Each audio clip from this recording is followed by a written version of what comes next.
Sur cette plage du Ghana, bordée par l'océan Atlantique, ils sont une centaine à s'être donné rendez-vous pour une session de nettoyage.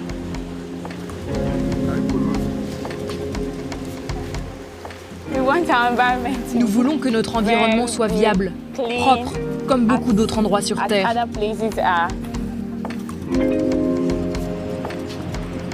L'organisateur de cet événement, c'est lui, Richmond Kennedy Carco. Il a écrit une thèse sur la pollution de l'océan par les plastiques et il essaie aujourd'hui de sauver cette plage sur laquelle il jouait au foot adolescent. Chacun fait son maximum, mais il y a pourtant un déchet auquel personne ne s'attaque.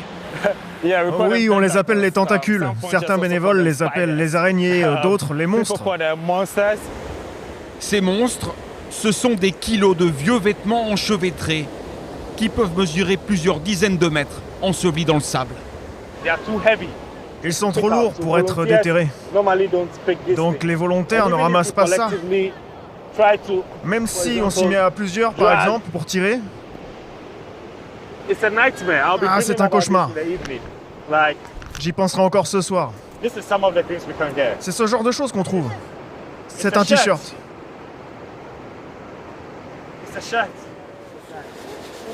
Un peu plus loin, justement, un pneu est pris au piège par une de ces lianes. Toute une équipe de basket tente de l'extraire. Habituellement, ces 6 joueurs se réunissent autour d'un ballon. Le match aujourd'hui est bien différent. C'est beaucoup de textiles. Remplaçants, faites rentrer les remplaçants, venez.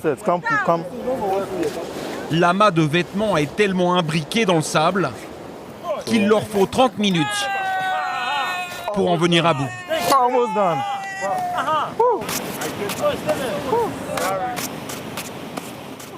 Sea waste on 3. 1, 2, 3. Sea waste. Pour Richmond, le responsable de ce désastre, c'est ce qu'on appelle la fast fashion, la mode à bas coût. On dirait une marque française, mais fabriquée en Chine. Des dizaines de marques qui ont envahi la planète. Des habits de mauvaise qualité qui rapidement finissent à la poubelle. Samsung, bravo. C'est ce qui arrive avec la fast fashion. Tu portes un habit un peu et très vite tu n'en veux plus. Ils devraient repenser leur façon de produire des vêtements. Si on continue comme ça, quel futur allons-nous laisser à la prochaine génération? C'est un futur très sombre. Sur les plages d'Accra, partout, les ravages de cette fast fashion.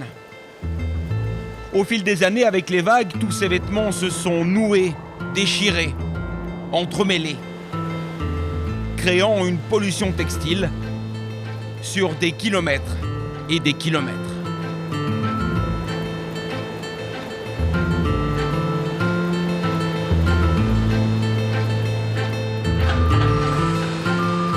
Pour comprendre comment ces vêtements sont arrivés là, il faut se rendre au port d'Accra. C'est la porte d'entrée dans le pays des vêtements de seconde main. Ils arrivent par containers entiers. Chaque jour, 160 tonnes de vêtements usagés entrent ainsi au Ghana. 10 centimes, 10 centimes. Ces vêtements, ce sont ceux dont les Occidentaux ne veulent plus. Soit ils ont été jetés et envoyés pour recyclage, soit ils ont été donnés à des associations. Mais au final, la majorité de ces fripes ne restent pas en Occident. Elles sont revendues à des grossistes, des importateurs. Un marché qui représente des milliards d'euros chaque année. Et elles finissent en partie ici, au Ghana, devenue la poubelle des textiles du monde.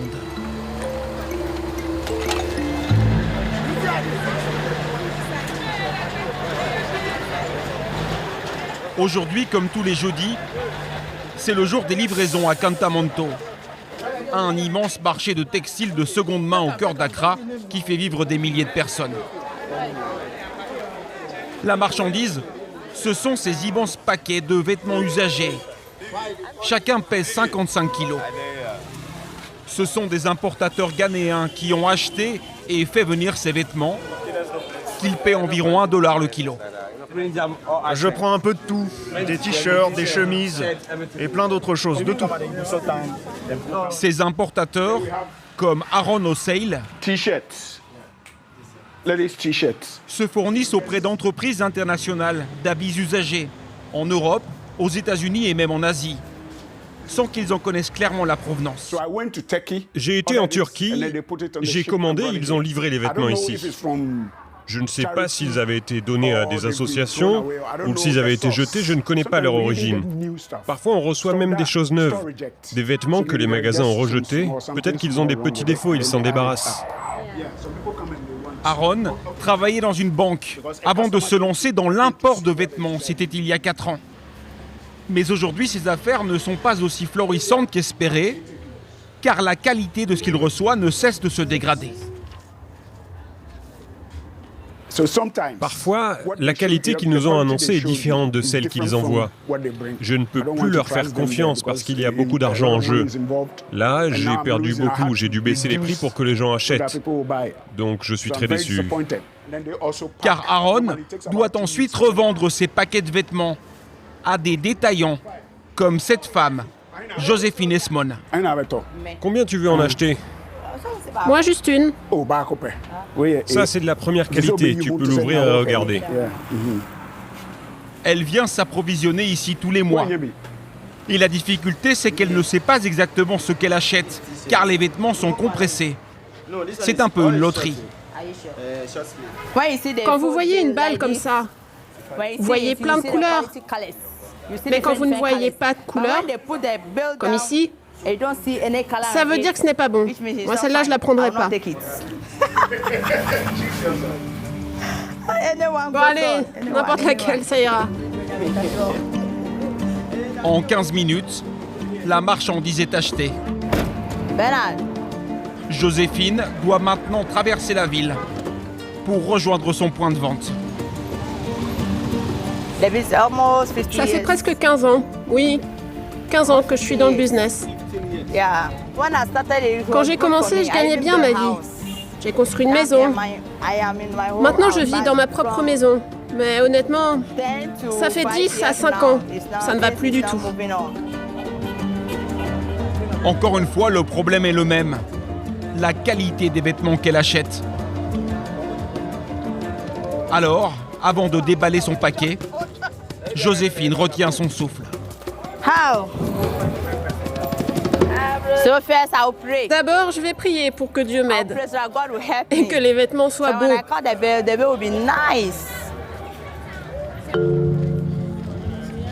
Chaque pièce est examinée sous toutes les coutures. Il lui suffit d'un coup d'œil pour voir ce qu'elle pourra revendre ou pas. Et aujourd'hui, les affaires commencent mal.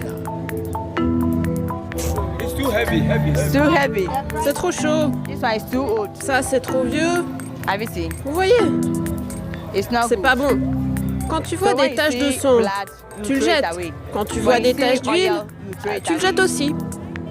À la fin du tri, Joséphine n'a plus grand-chose à vendre. 75, 76, 77, 70. La moitié du paquet part à la poubelle. C'est très mauvais. Avant, quand tu ouvrais le paquet, tu avais de la bonne qualité, de jolies couleurs à l'intérieur. Normalement, tu verrais déjà des gens me demander combien c'est, combien celui-là. Mais maintenant, quand tu l'ouvres, tu ne trouves plus de tissus de bonne qualité. C'est des tissus rêches. Ils les mettent à l'intérieur et quand tu ouvres le paquet, tu perds ton argent. Tu ne récupéreras jamais ton investissement. Selon les estimations, 60% seulement des vêtements qui arrivent tous les jours au Ghana sont sauvés et revendus. Pour ça, ils doivent parfois passer entre les mains des couturières ou des tailleurs pour changer un élastique ou raccourcir une coupe dans cet immense marché de la seconde main. Mais le reste, 40% est tout simplement laissé sur place, abandonné à même le trottoir. Tous les vendeurs font ça, même Joséphine. Si je les ramène chez moi, les porteurs me demandent 60 centimes d'euros tous les jours. Et personne n'achète ça. Chaque jour, je dois payer 60 centimes. Donc c'est mieux que je le laisse ici et que je rentre chez moi. Demain, quand je reviendrai, ils ne seront plus là. Quelqu'un les aura ramassés.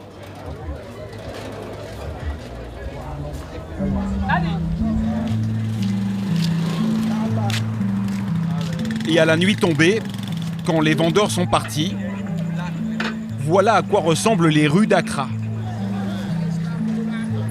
Des milliers de vêtements qui avaient parfois traversé la moitié de la planète sont abandonnés.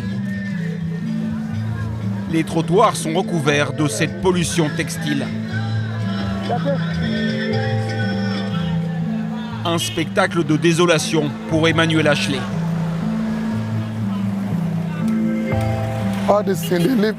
Tout ça, il les laisse traîner sur place.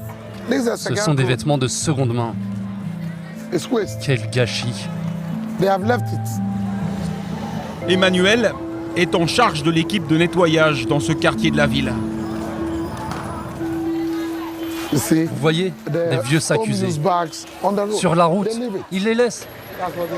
Il a vu la quantité de vêtements abandonnés augmenter chaque année.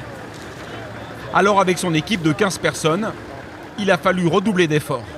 Emeka, si tu ne le prends pas maintenant, ça va rester là jusqu'à ce que tu reviennes. Perds pas de temps et ramasse-le s'il te plaît.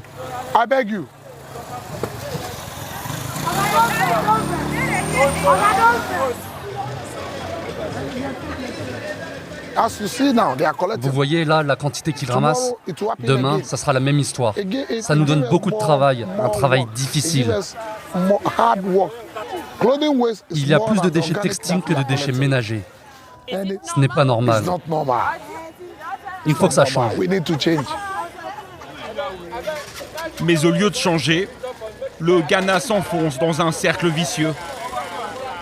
Vu qu'en Occident, la consommation de vêtements bon marché est toujours plus forte. Vas-y, avance doucement, on y est presque. Ici au Ghana, les arrivages de ces fripes de mauvaise qualité explosent. Un marché de la misère qui s'étend toujours.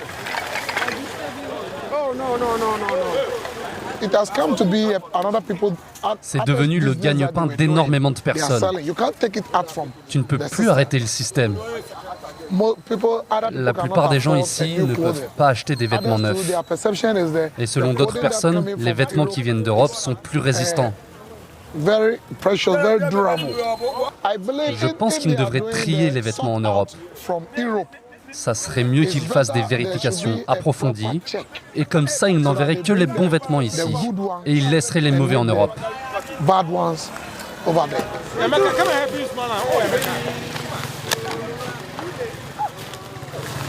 Il est énorme celui-là.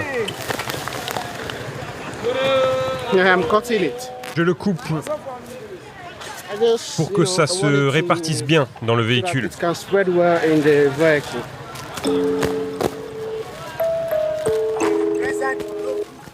Vers 2h du matin, le camion est rempli.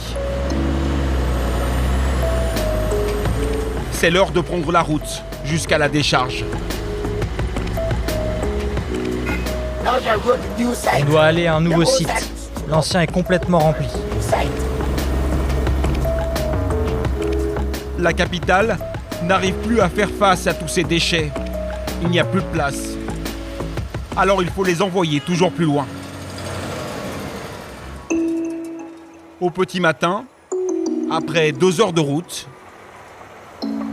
les camions arrivent dans cette nouvelle décharge. Une colline artificielle qui est sortie de terre en 5 ans à peine.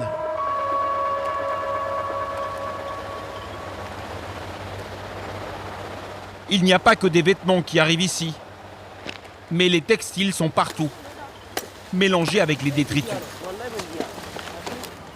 Des centaines de chiffonniers travaillent dans la décharge. Ces ordures sont leur gagne-pain. Ils les collectent, les trient et les revendent.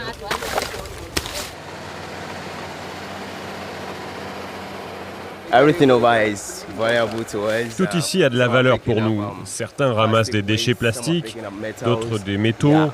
Tout a de la valeur. Même les vêtements ?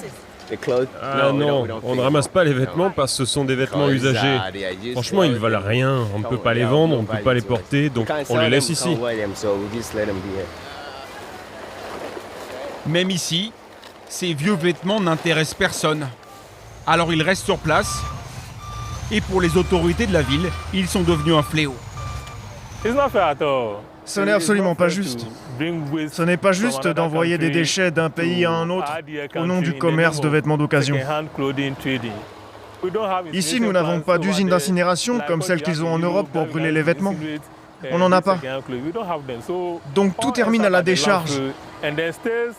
Ces vêtements restent dans l'environnement pendant des années parce qu'ils ne se décomposent pas. Donc s'il vous plaît, gardez vos déchets pour vous et laissez-nous profiter de notre environnement. Ça nous pose trop de problèmes. Ils vont jusque dans les canaux, dans les cours d'eau et finissent dans la mer.